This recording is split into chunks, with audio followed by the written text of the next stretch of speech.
The United States government has been shut down, but is this truly the budget crisis the mainstream media claims it to be? Or is there something far more strategic unfolding behind these closed doors? A silent war for the very soul of the nation. What happens when President Trump holds a magic number, 60 days, a threshold that could grant him the power to permanently reshape the American government with the sealed stroke of a pen? Why has the National Guard been quietly positioned in major cities at this precise moment? And what is the true, desperate endgame of the deep state? A faction willing to plunge the country into chaos to conceal an even more terrifying truth. In this special report, we will take you behind the curtain of a battle you won't see on the nightly news. This is the story they don't want you to hear. The foundations of the American Republic are trembling, not from an external threat, but from a calculated internal siege.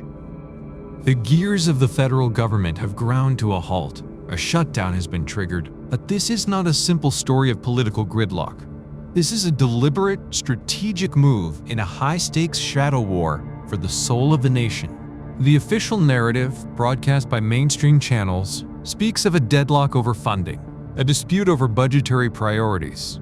But behind the curtain, a far more sinister and complex battle is being waged. The deep state apparatus, a corrupt alliance of entrenched bureaucrats, compromised politicians, and their puppet masters in big tech and fake news media, has pulled the trigger. They have shut down the government. Their goal is not merely to win a political argument, it is to paralyze the nation to defensive mechanisms at a critical juncture. This is an act of desperation, a last-ditch effort to stave off their own impending collapse and maintain a grip on power that is rapidly slipping away. On the other side stands a formidable counterforce, President Trump and the Patriots, a coalition dedicated to dismantling this very corruption. They have trapped the debt, they have cornered globalist financiers like George Soros, and they have set in motion a counter-strategy that is now unfolding in real time. The shutdown is not what it seems. It is a trap within a trap, a dangerous gambit where the very act of shutting down the government could become the instrument of the deep state's destruction. The Democratic Party, the public face of this deep state operation, is using funding for illegal immigrants as its cover story. On the surface, they are fighting to provide Medicaid and health insurance to non-citizens, and while their desire to cement a dependent voter base is real, it is merely the smokescreen for a much more urgent and dire objective. The border, thanks to the relentless efforts of the Trump administration, is effectively shut down. The wall is being built. The endless caravan of hundreds of thousands of new illegal immigrants has been stemmed. This success has created a major problem for the deep state. Their primary source for demographic manipulation and future political leverage has been cut off. Now their focus has shifted to the illegal immigrants already within the country. Their new imperative is simple, yet drastic. They must stop the deportations. For months, they have used every tool at their disposal, the judiciary, the fake news media, and public sentiment campaigns, to halt the lawful removal of individuals who broke the law to enter the United States. They paint pictures of families being torn apart, but the reality is far less dramatic. These are individuals being legally escorted back to their countries of origin, in accordance with the laws they knowingly violated. Why this desperate fight to keep them here? The midterm elections loom on the horizon. The deep state needs bodies, constituents, in place. But more ominously, they need chaos. They need riots. They need anarchy. A peaceful, lawful, and prosperous nation does not serve their goal of seizing total control. They require crisis, and the illegal immigrant population is a key component in their recipe for civil unrest. When the judiciary failed to stop the deportations, they moved to the next phase of their play. This is where the government shutdown reveals its true tactical purpose. By shutting down the government, they are attempting to financially cripple the very forces tasked with enforcing the law. President Trump and the Patriots, anticipating this move, have pre-positioned the National Guard in key strategic cities: Portland, Memphis, Chicago, Los Angeles, and Washington, D.C. They have dispersed ICE agents deep into blue sanctuary cities, directly targeting the illegal immigrants that these localities have vowed to protect. The deep state hope is that a prolonged shutdown will mean these brave men and women, the National Guard, ICE, and the military will not receive their paychecks. They are betting that financial pressure will rake morale, that the patriots that abandon their posts, saying, "If I'm not getting paid, I'm not standing guard. I'm not deporting anyone." They are hoping that the backbone of American law enforcement will crack under the strain of unpaid bills and family worries. This is a profound miscalculation. These individuals are not mere mercenaries, they are sworn defenders of the Constitution. They understand that during a government shutdown, their pay is deferred, not canceled. Federal law guarantees them back pay once the shutdown concludes. Their mission does not change, their commitment to duty does not waver. The deep state is projecting its own mercenary ethos onto people of principle.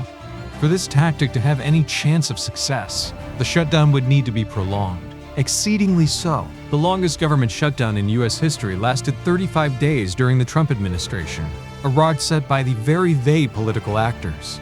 Now, they would need to surpass that, potentially holding the government hostage for 40 or even more days, hoping that the missed paychecks would eventually compel a walk-off.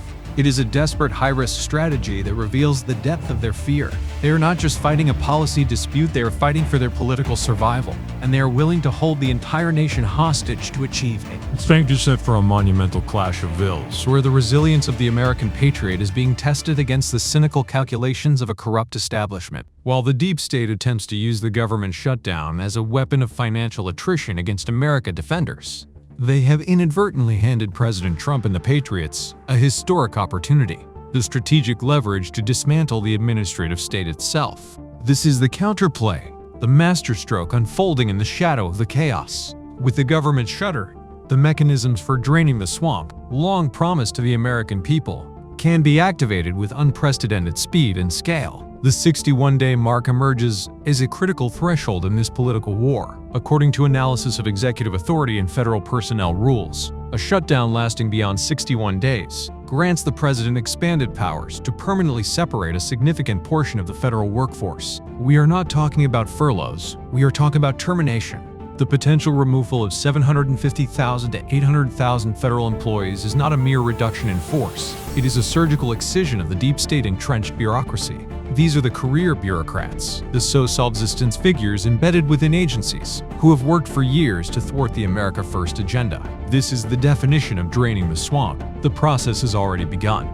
Russ Vought, a key architect of Trump's strategy, has moved decisively, shutting down what he termed the Green New Scam war, sweeping cancellation of programs totaling $8 billion in multiple states. This is not about fiscal savings. It is about dismantling the very infrastructure of a radical ideological agenda.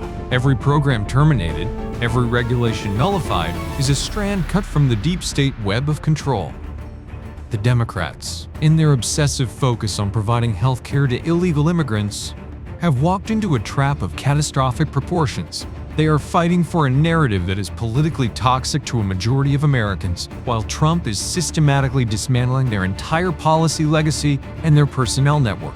When the government eventually reopens, what will the Democrats have to show for their brinkmanship? They will have achieved their cover story, perhaps funding for illegals, but at the cost of seeing their institutional power eviscerated.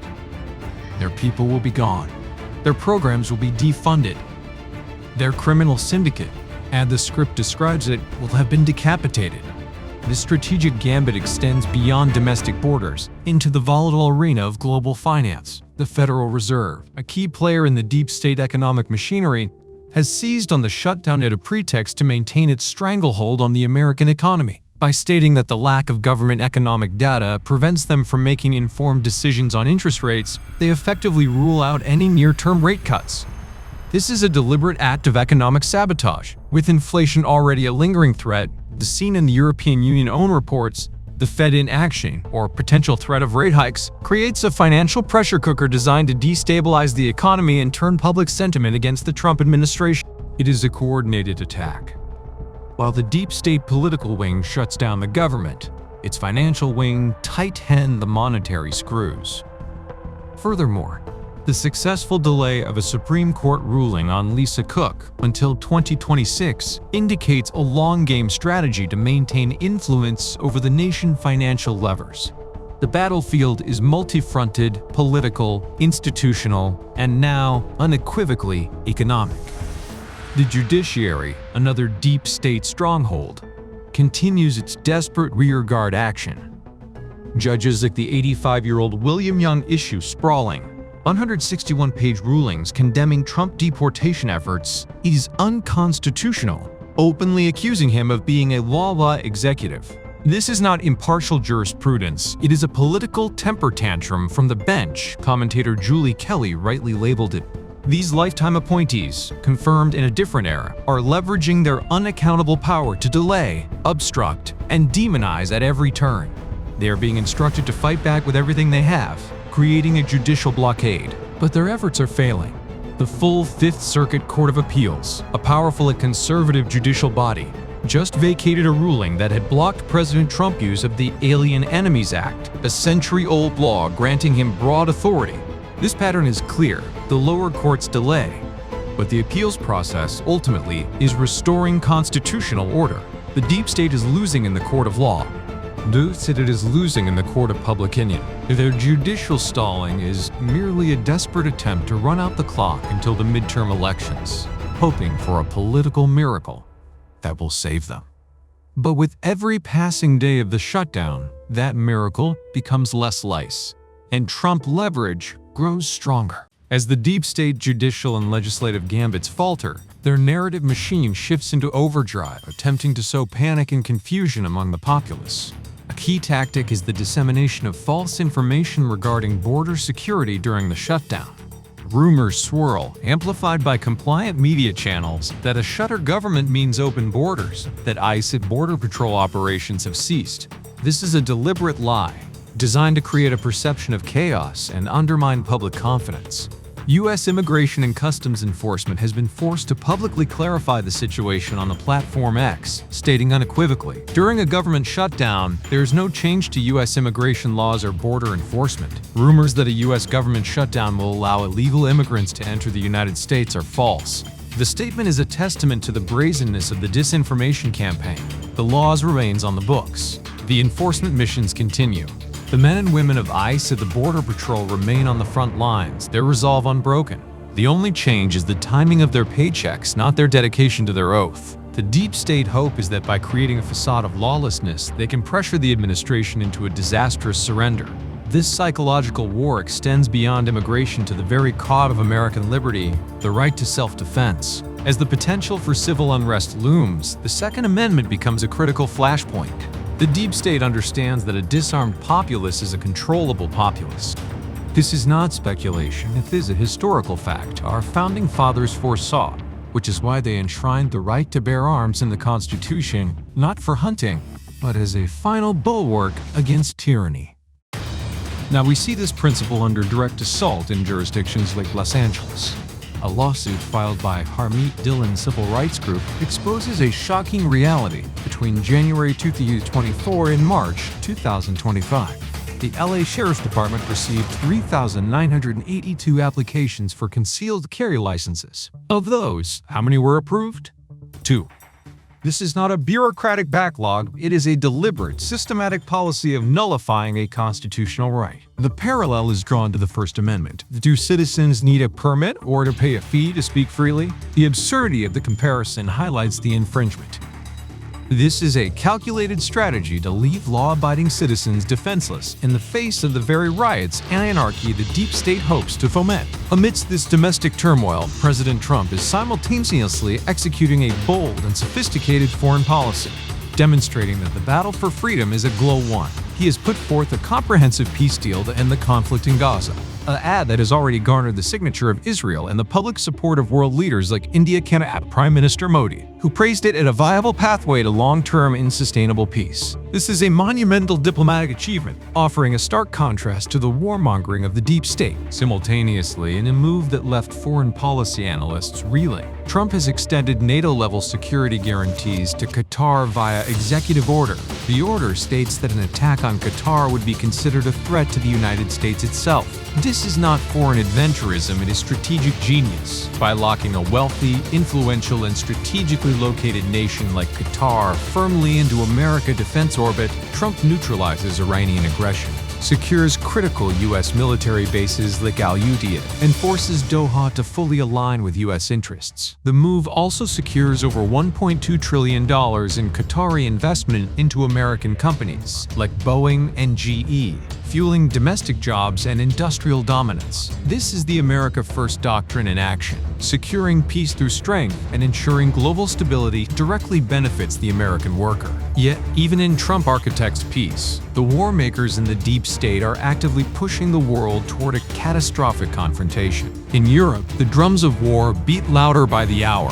France is probing a suspected Russian-linked tanker for serious offenses. Denmark has raised its energy sector preparedness level to orange, the second highest threat level, ceding concerns over critical infrastructure.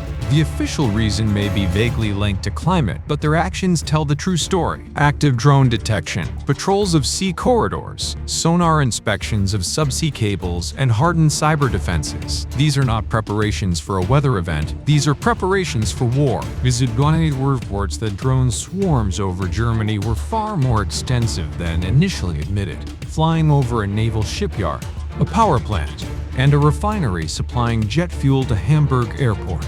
The French Army Chief of Staff, General Schill, has openly stated that forces must be ready as early as tonight for high-intensity warfare with Russia.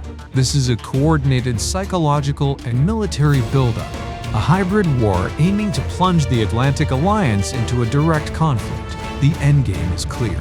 If they cannot control America, they will rake the world order. But Trump, the peacemaker, is countering their every move, and the Patriots are prepared for the storm they are trying to unleash. The deep state playbook is becoming terrifyingly clear when all else fails. Escalate toward catastrophe. The recent reporting of an attack on Chernobyl nuclear power plant safety systems, plunging it into a blackout, is a chilling signal. This is a deliberate and calculated push of the nuclear narrative. We have seen this pattern before. The immediate, unverified accusation points the finger at Russia. But the strategic beneficiaries are those who seek to justify a massive escalation. Is this a precursor to a nuclear false flag? The intent seems to be to create a scenario of such overwhelming fear and urgency, a radiation leak, a potential meltdown, that the public would be psychologically manipulated into accepting a direct and potentially nuclear confrontation with Russia. This is the ultimate event the deep state requires to derail the peacemaking efforts of the Trump administration and unite the world under a banner of war. Trump and the Patriots, however, are not blind to this playbook. They understand that the war makers will stop at nothing. The positioning of the National Guard, the meetings with military leadership, the strategic diplomatic moves, all of it is part of a counterinsurgency plan designed to protect the American homeland from both internal chaos and externally provoked conflicts. This battle for truth and the soul of the nation is not confined to geopolitics. It extends into the very health and well-being of the American people. The COVID-19 pandemic was a foundational trauma, and the awakening to the truth about the vaccines represents a fundamental rupture in public trust. The people's relentless pushback against the official narrative, calling the vaccine a bioweapon, exposing the inflated mortality statistics, and demanding accountability, is now yielding scientific validation. A landmark study from South Korea, analyzing data from 8.4 million people in the Korean National Health Insurance Database, has found a correlated increase in cancer risks 1 year post-COVID injection. This is not an anecdote, it is a massive, data-driven red flag that confirms the worst suspicions of millions. This revelation dovetails with a broader, more sinister truth that is slowly being unearthed: the systematic suppression of cures. As commentator John Rich stated, "I bet that a cure for every disease that exists in the human race, but telling us what those cures are would bankrupt Big Pharma." The profit model of the pharmaceutical industry is not in cures, it is in lifelong treatments, in managing symptoms with a cascade of drugs that create more side effects, requiring yet more drugs. It is a trillion-dollar racket built on human suffering. The dismantling of this criminal syndicate is crucial to reclaiming national sovereignty, is draining the administrative swamp. The weaponization of institutions against the American people is perhaps best exemplified by the Anti-Defamation League (ADL). Once purportedly a civil rights organization, it has been exposed as a deeply partisan operation, running what former FBI Director Kash Patel called disgraceful OP spying on Americans. Mincing Verslaken's recent revision of its own glossary of extremism speaks volumes. It downplayed the violence of Antifa, labeling them mad, normally very peaceful, while simultaneously designating conservative groups like TPUSA extremist hate groups. This is not impartial analysis, it is political warfare. This organization, run by left-wing operatives, was embedded within the FBI, training agents on who to target. This is the deep state internal enforcement mechanism, a Stasi-like apparatus using federal power to persecute political opponents. Director Patel's statement that the era is over, that the FBI will no longer partner with these political fronts, is a seismic shift. It signifies the beginning of the reclamation of American law enforcement and intelligence agencies from the very forces that sought to turn them against the Constitution. On the ground, the practical preparations for the deep state promised insurgency are in full effect. President Trump's social media posts state the mission clear. He has activated the National Guard in Oregon, stating conditions continue to deteriorate and law-left mayhem, instantly calls out Antifa and radical left anarchists for viciously attacking our federal law enforcement officers. His declaration is a mission statement for the counterinsurgency. We will never allow mobs to take over our streets, burn our cities, and destroy America. The National Guard is not merely standing by and it is being positioned as a decisive force to arrest Antifa provocateurs and restore order when the deep state triggers its riots. This is the tangible response to the abstract threat. Trump is setting the chessboard, anticipating the violent backlash that will come as the deep state network is dismantled indictment by indictment. The success of this counterinsurgency, the script notes, relies on a crucial, irreplaceable element, the people. Without the overwhelming support of the American public, who have seen the truth and demand justice, this stand would be possible. The people are the ultimate backstop against tyranny. The battlefield of American politics is now the shutdown itself, a protracted siege where time is the ultimate weapon. The Senate vote of 5-3 to 47, failing to reach the 60 votes needed for passage, was not a defeat. It was a deliberate forcing of the conflict. The Democrats, by rejecting the funding bill, have chosen their hill to die on: taxpayer-funded healthcare for illegal immigrants. This is a political albatross of their own making. A New York Times Siena poll reveals the staggering miscalculation. 65% of Americans believe the Democrats should use their demands in ransom to keep the government running. This sentiment includes 43% of Democrats and 59% of independents. The will of the people is clear, yet the deep state charges ahead, revealing its contempt for the electorate it claims to represent. Their desperation is now their greatest vulnerability. Every day the shutdown continues, the narrative solidifies. The Democratic Party shut down the entire United States government to fight for health insurance for people who broke the law to enter the country. This is an electoral suicide pact. The evidence for their true motive is irrefutable, despite their media allies' attempts to spin it. Rapid Response 47 and Media Lies have meticulously documented the legislative text. The Democrats' proposal expressly repeals the sections of the One Big Beautiful Bill that banned taxpayer-funded Medicaid and CHIP for illegal immigrants. Reforms that saved $185 billion and removed 1.4 million ineligible enrollees. This is not a conspiracy theory, it is a matter of public record. The spin is a lie, and the lie is being exposed. Furthermore, the hypocrisy is staggering. Chuck Schumer in 1996 himself railed against fighting benefits to illegals, arguing it would incentivize more illegal immigration. What changed? The political calculus. Illegal immigrants are now the core of the Democratic Party's intended base. This is confirmed by the policies of Schumer's own state, where New York State of Health openly advertises a health insurance option for undocumented immigrants over 65. The mask is off. The agenda is no longer hidden. They are fighting to preserve a system that funnels billions of taxpayer dollars to non-citizens, and in doing so, they are handing President Trump the perfect issue to galvanize the nation against them in the coming midterms. While the Democrats focus on a losing cultural battle, Trump and the Patriots are focused on a winning governance strategy. The Memphis Safe Task Force offers a powerful glimpse into the parallel government that continues to function with purpose. In just 48 hours, as reported by Pam Bondi, the task force made 53 arrests and seized 20 illegal firearms. This is the tangible result of the law and order posture the administration is maintaining even amidst the shutdown. It demonstrates competence and resolve.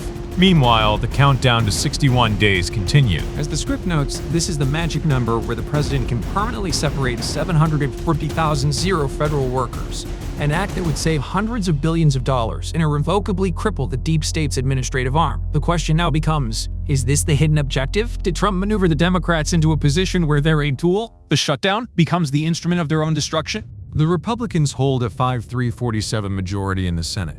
They possess the nuclear option, a simple majority vote to change the filibuster rules, just as they did for 48 Trump nominees in September. Trump could, theoretically, end this shutdown at any moment by invoking this power to pass funding bills without a single Democrat vote. The fact that he has not done so is profoundly telling. It suggests a strategic patience, a willingness to allow the Democrats to remain in their self-dug grave, draining the swamp drop by drop with each passing day. This theory of a deliberate, patient strategy is further evidenced by the shocking developments within the highest ranks of the U.S. military. The meeting between Trump, Pete Hegseth, and the VATH generals and admirals at Quantico was far more than a simple briefing. It was a loyalty test and an intelligence operation rolled into one. The message delivered was stark. We under invasion from within. This was a direct reference to the enemy within, to deep state actors and their ideological fellow travelers who have infiltrated the command structure of the United States Armed Forces. The immediate retirement of General Thomas Busher following this beating signals that the message was received, but there may have been an even more sophisticated intelligence purpose. As analyst Joshua Reed suggested, the gathering of all top brass in a SID location like Quantico, a hub for Marine Corps intelligence activity and a satellite facility linked to the NSA, could have been a coordinated data catch. The recent Secret Service bust of a network of electronic devices in the New York tri-state area used for telecommunications threats and encrypted communications may have yielded metadata linked to compromised phones. By having every general officer in one place with their devices, the NSA could have collected proximity polos and metadata to identify any connections between these phones and the encrypted servers used by the criminal enterprises targeting the nation. This is not mere speculation, it is the kind of sophisticated counterintelligence warfare required to root out a deeply embedded enemy. The shutdown, the military purge, the economic pressure, and the counterinsurgency preparations are not isolated events. They are synchronized components of a grand strategy to reclaim the republic. The endgame of the shutdown strategy is now crystallizing, a high-stakes game of political chicken, where the very structure of the federal government is the prize. The Democrats, blinded by their ideological commitment and political desperation, continue to march toward a cliff, seemingly unaware that President Trump has built a bridge to the other side that only he can cross. Their insistence on holding the government hostage to restore healthcare benefits for illegal immigrants is a catastrophic misreading of the American public priorities. With each passing day, the image solidifies. Party so captured by its radical fringe that it is willing to idle the entire apparatus of the United States government for a policy that benefits those who have flouted its laws. This is not a winning message. It is a political epitaph being written in real time. The media attempts to obfuscate the code issue are failing. Yet conservative researchers and lawmakers continually force the raw text of the legislative proposals into the light, exposing the deliberate repeal of the safeguards that previously prevented this exact scenario. The human impact of the shutdown is being carefully managed and, in some cases, leveraged to demonstrate government efficiency versus bloat. While non-essential services are halted, the essential functions of the state national security, law enforcement, and border protection continue unabated. The message from the administration is clear. We are protecting you, even though the political class in Washington fails. The success of task forces in cities like Memphis, which continue to make arrests and seize illegal weapons, is publicized to show that the code duties of government are being fulfilled. This creates a powerful contrast. The American people see one side ensuring their safety and enforcing the law, and another side fighting for benefits for those who are in the country illegally. This daily lived experience is more powerful than any political advertisement. The pain of the shutdown is real, but it is being framed not as a failure of the entire system, but the direct consequence of the Democratic Party intransigence on a still deeply unpopular issue. Internationally, the world watches and adjusts to the reality of America in internal political combat. Adversaries may see temporary opportunity, but allies are receiving clear signals of continuity. The peace initiative in Gaza and the security guarantee to Qatar demonstrate that American foreign policy remains assertive and strategic, regardless of domestic political theater. This duality is key to Trump's strategy, proving that the nation can simultaneously purge itself of internal corruption and project strength and stability abroad. It is a rebuttal to the deep state narrative that Trump America is chaotic and unreliable. Instead, it shows a nation methodically dealing with long-festering problems. The deep state hoped for international crises such as the escalation around Chernobyl or the drone incursions in Germany have so far failed to trigger the widespread panic and war fervor they require. The administration's calm, measured responses, coupled with its own proactive peacemaking, are effectively neutralizing these attempts to create a diversionary war. The clock continues to tick toward the 60 swing day threshold. This number hangs over the political landscape like a sword of Damocles. For the Democrats, it represents a point of no return, where their influence within the federal bureaucracy could be gutted permanently. For the Trump administration, it represents the culmination of a promise, the definitive draining of the swamp. The question of whether Trump will use the nuclear option to end the shutdown prematurely remains open. The fact that he has not done so yet is the strongest indicator of his true intent. He is allowing the Democrats to own the shutdown, to be defined by it. He is allowing the public to grow weary of their tactics. When and if he finally acts to reopen the government, either through a negotiated surrender or a unilateral move, he be seen as the leader who restored normalcy after the other side plunged the nation into chaos. And if the shutdown lasts long enough, he emerged with the executive authority to remake the federal workforce in a way that has never been done before. This is a long-game strategy of immense patience and risk, but the potential reward is a government purged of its internal enemies and realigned with the America First agenda. The Patriots are not just fighting a political battle, they are executing a political realignment. The final element, always, is the people. The script repeatedly emphasizes that without the support of an awakened public, none of this would be possible. The grassroots energy, the millions who question the official narratives on everything from vaccines to election integrity, form the foundation upon which this entire counteroffensive is built. They are the source of Trump leverage. Their refusal to accept the old paradigms has created the space for this revolution. The deep state greatest failure was underestimating them, dismissing them as a fringe element. They are at the fringe. They are the cove of a new American consensus forming in real time. As the shutdown drags on, their resolve is tested, but their understanding of the stakes, that this is a battle for the very definition of the country, only grows stronger. They are the ultimate safeguard, the final guarantee that no matter how dark the political war becomes, the light of the Republic will not be extinguished. The narrative of the shutdown is reaching its final decisive act.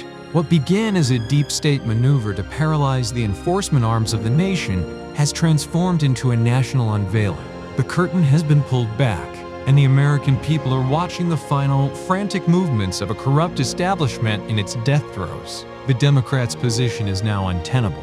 Their cover story has been shredded by factual analysis. Their political standing is collapsing in the polls, and their remaining hope that the National Guard and ICE would abandon their posts over pay has proven to be a fantasy built upon a fundamental misunderstanding of the American character. These patriots stand firm, their mission clear, their loyalty to the Constitution and the Commander-in-Chief unbroken. The guaranteed back pay is a legal formality, their service is a matter of honor. The deep state in its coastal bubble of privilege cannot comprehend this kind of duty.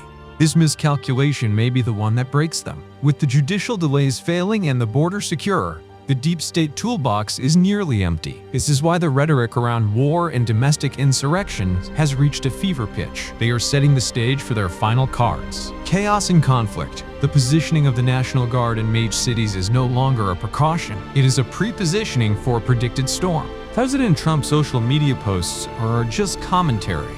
They are public declarations of intent and resolve, meant to reassure the public and warn the provocateurs. He has drawn a line in the sand. We will never allow mobs to take over our streets, burn our cities, and destroy America. This is a direct response to the intended anarchist playbook. which relies on creating zones of lawlessness to destabilize the nation. The counter-strategy is to meet that force with overwhelming, lawful authority. The arrests in Memphis and Portland are not isolated incidents. They are the opening moves in a counterinsurgency operation that has been planned for early since the left's summer of rage revealed their methods. The economic front remains a critical battlefield. The Federal Reserve excuse for withholding rate cuts. The reindustrialization of America is the visible, tangible front in this economic war.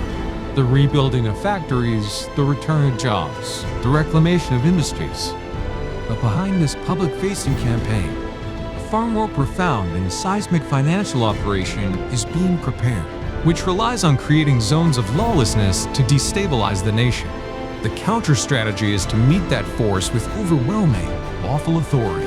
The arrests in Memphis and Portland are not isolated incidents. They are the opening moves in a counterinsurgency operation that has been planned for early since the left's summer of rage revealed their methods.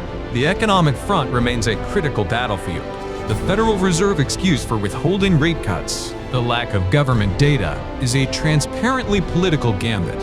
It is an attempt to manufacture an economic downturn or maintain financial pressure on the American people, creating a backdrop of pain that can be blamed on the Trump administration. This is economic warfare waged by a non-elected, deep state-aligned institution. However, this tactic may also be failing. The resilience of the American economy. External investment creates jobs and growth that can help buffer the domestic political turbulence. The deep state is trying to strangle the economy with one hand, while Trump policies are fueling it with the other. The culmination of this entire conflict now hinges on a simple number: 61. The Democrats are in an impossible bind. If they cave and end the shutdown before this date, they lose their leverage and achieve nothing, while Trump emerges victorious for having stood firm on principle.